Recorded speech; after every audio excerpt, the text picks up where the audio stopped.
What are your top three priorities for the Atlanta Police Department when you take office as mayor?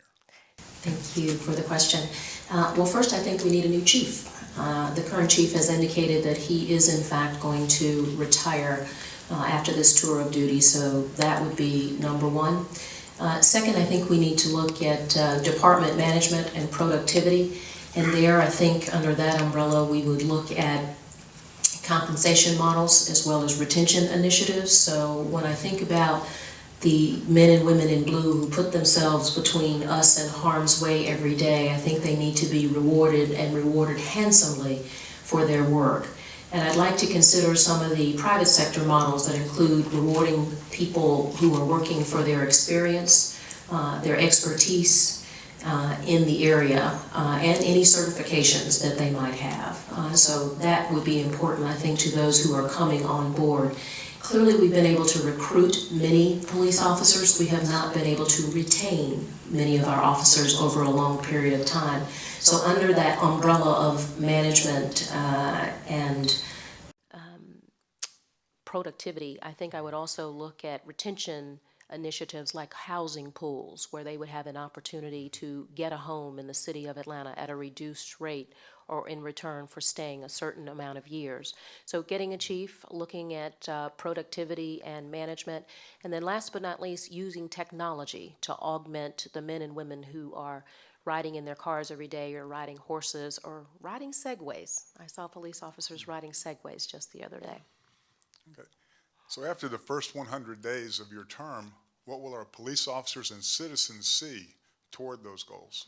Well, my expectation is you will see a new chief who has a balance between management experience and operational experience, one who is willing to walk the streets of Atlanta, be visible to his or her officers, and be visible in the communities out in the neighborhoods. Hopefully we will see police officers who are happier campers than they are today and who want to come to work every day and who are not afraid to do their jobs and feel like they don't have the support of those of us who they defend every day. But most importantly, hopefully we have a city that is safer by virtue of the fact that the men and women that we put on the lines to protect us are in place, and that we as a community understand that we agree that public safety is a priority, and that we in fact want to live in a lawful environment rather than a lawless environment, so that the priority is very clear. Okay. You mentioned performance metrics. What will your expectations be of your next chief of police? Our next chief of police, man, he better be able to run a budget, don't you think? That's going to be critically important because we are all having to do more with less. I think someone who is a clear communicator, who can articulate what we are trying to do in the city of Atlanta. We know that crime is down significantly in the city. It is no longer one of the most unsafe places to live. But just as a practical matter, having been a home invasion victim, I understand that people don't feel safe. So my expectation is that this gentleman or lady who comes to lead our troops in blue will be committed to this city and will have the functional expertise, but will also have the capacity and the compassion to be the chief and care about the officers and about the communities that he or she serves. Will you be willing to share your performance metrics with the public? Because at this time, I encounter a lot of people who are uncomfortable and disappointed in the chief's performance, and frankly, they don't know who to hold accountable regarding this performance, whether the mayor failed to give him clear instructions and then hold him accountable, or whether he just did not meet Mayor Franklin's expectations. Yeah, I'll be happy to share those. I have no problem with that whatsoever. Okay. Can you tell us what some of those might be? No, I want to hold back. I don't want anybody to steal them. Fair enough. One of the issues is, what will the chief's job be? Some people have mentioned that there'll be a layer between the mayor and the chief of police. Some people are concerned that there's a layer between the chief of police and the zone majors. What's your feel about the organization of our department? My thought is we need to try and get the right person first before we change the system. I think we need to evaluate the person that we're bringing in to be the leader and then evaluate the system. I think to do one before the other is a bit premature. It could end up costing us a whole heck of a lot of money. And so I tend to move very carefully and judiciously when you're talking about an entire system and department in the city. Police services is a big one. All of them are important, but you don't want to make a mistake. So I think you don't do those in a vacuum. So I would take it one step at a time. Okay, you described that you're going to look for the best candidate. Where? Where? Yes.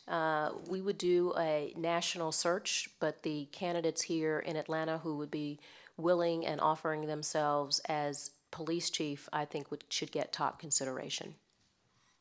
Okay. Madam President, there's been an increase in private funded security patrols of off-duty officers in Atlanta. Many people view this as a no confidence vote for our Atlanta Police Department.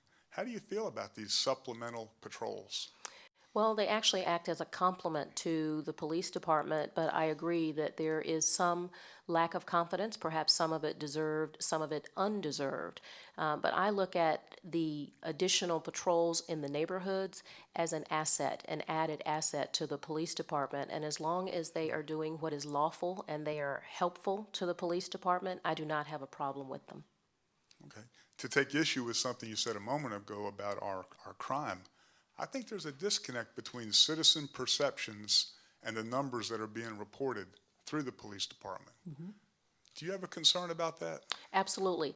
Let me qualify what I said. Violent crimes are down in the city. Clearly, property crimes are significantly up in the city. I don't know that there is a direct correlation, since I haven't crunched the numbers, between the economic environment and what's going on with property crimes. I would venture to say that there is, in fact, a connection. And so I completely understand and agree with my fellow citizens that we've got a challenge, a steep hill to climb in terms of folks feeling safe living in the city, tourists coming into the city, or businesses operating in the city. You mentioned taking advantage of technology. That's one of the things that these neighborhood patrols have definitely done. Folks like the Atlantans Together Against Crime. Yes. Is that the kind of community policing or technology enhancement that you would like to see in the police department? And do you have any specific ideas? Certainly. We've talked about this a little bit before. I simply applaud the work that the Atlantans Together Against Crime have taken underway. My thought about this is we all have cell phones. We all have technology that we can each leverage to complement what the police department is doing. So if you could consider that if we had the infrastructure in place at the police department at the city, that citizens could send text messages about who they saw standing on a street corner or a license plate tag that they saw driving down the street. That would be very helpful because each and every one of us has that piece of technology.